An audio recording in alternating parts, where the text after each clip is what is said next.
Hello viewers, আসসালামু আলাইকুম। Dance কিচেনের আরেকটি নতুন ভিডিওতে আপনাদের সবাইকে স্বাগতম। আজকে আমি আপনাদের দুটো ব্যান্ডো কেক ডেকোরেশন করে দেখাবো। এই দুটো ব্যান্ডো কেকটিকে আমি আলাদা দুটো মোল্ডে বেক করে নিয়েছি।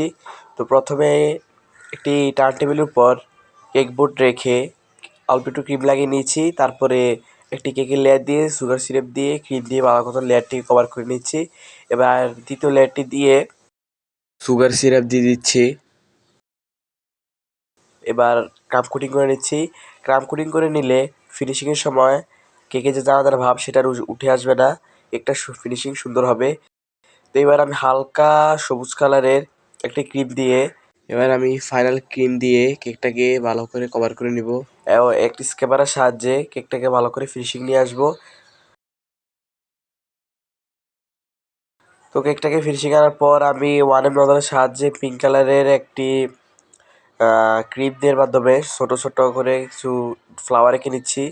ফ্লাওয়ারটা ব্যান্ডো কেকে মাশাআল্লাহ খুব সুন্দর দেখায়। ব্যান্ডো কেকে কিন্তু হাবিজাবি ডিজাইন করা যায় না, হাবিজাবি ডিজাইন করলে ব্যান্ডো কেক খারাপ দেখায়।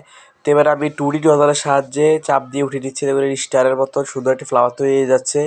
এটা ফ্লাওয়ারটা কিন্তু চাইলে আপনারা ট্রাই করতে পারেন, দেখতে কিন্তু মাশাআল্লাহ অনেক সুন্দর। তো এই ছোটো ব্যান্ডো কেকটা কিন্তু আমার তৈরি করা প্রায় শেষ। এবার আমি বড়টাকে ডেকোরেশন করে নিব। তো পূর্বের প্রসেসের মতো কেক বোর্ডে ক্রিম লাগিয়ে একটি লেয়ার দিয়ে সুগার সিরাপ দিয়ে ভালো করে ক্রিম দিয়ে কভার করে নিব। তারপর আরেকটি লেয়ার দিয়ে তা সেই লেয়ারটিকেও কিন্তু ভালো করে সুগার সিরাপ দিয়ে কাপকুট করে নিব। কাপকুট করে নিলে তো বললাম একটু আগে যে কেকের ফিনিশিংয়ের সময় কোনো দানা দানা ভাব উঠে আসবে না, কেকটা ফিনিশিং সুন্দর হবে। তো এবার আমি একটি নজলের সাহায্যে গোলাপি কালার ক্রিম দিয়ে পুরো কেকটাকে ভালো করে কভার করে নিব। কভার করে নেওয়া হয়ে গেলে এবার প্যালাপের সাহায্যে কেকটাকে ফিনিশিং নিয়ে আসবো। প্যালাপটিকে ফিনিশিং আনার সময় প্রতিবারই কিন্তু ভালো করে পরিষ্কার করে নিতে হবে, তাহলে বেশি ক্রিম হয়ে গেলে ফিনিশিং আসতে চাইবে না, ক্রিমের লেয়ারের উপরে আবার ক্রিম পড়ে যাবে। এতে করে আমাদের বারবার একই কাজ বারবার করতে হবে। তো দেখতে পাচ্ছেন প্রতিবার টান দেওয়ার সময় কিন্তু আমি কেকের যে প্যালাপটি রয়েছে সেই প্যালাপটি ভালো মতো ক্লিন করে নিচ্ছিলাম। তো এবার আমি ছোটো ব্যান্ডো কেকে যে সাদা কালার ডিজাইনটা দিচ্ছিলাম, সেই সাদা কালার ক্রিম দিয়ে ডিজাইনটা আমি ঠিক এখানেও ব্যবহার করছি। এই ফ্লাওয়ারটা কিন্তু অনেক সুন্দর দেখতে। তো দেখতে পাচ্ছেন কেকটাকে মাশাআল্লাহ কতটা সুন্দর দেখাচ্ছে। চাইলে বাড়িতে আপনারা এই ডেকোরেশনটা ট্রাই করতে পারেন। এবং আমি কেকের সাইডে কিন্তু কিছু ক্রিম লাগিয়ে দিয়েছি, দেখতে কিন্তু ক্রিম লাগালে ভালোই দেখা যায়, খারাপ দেখা যায় না।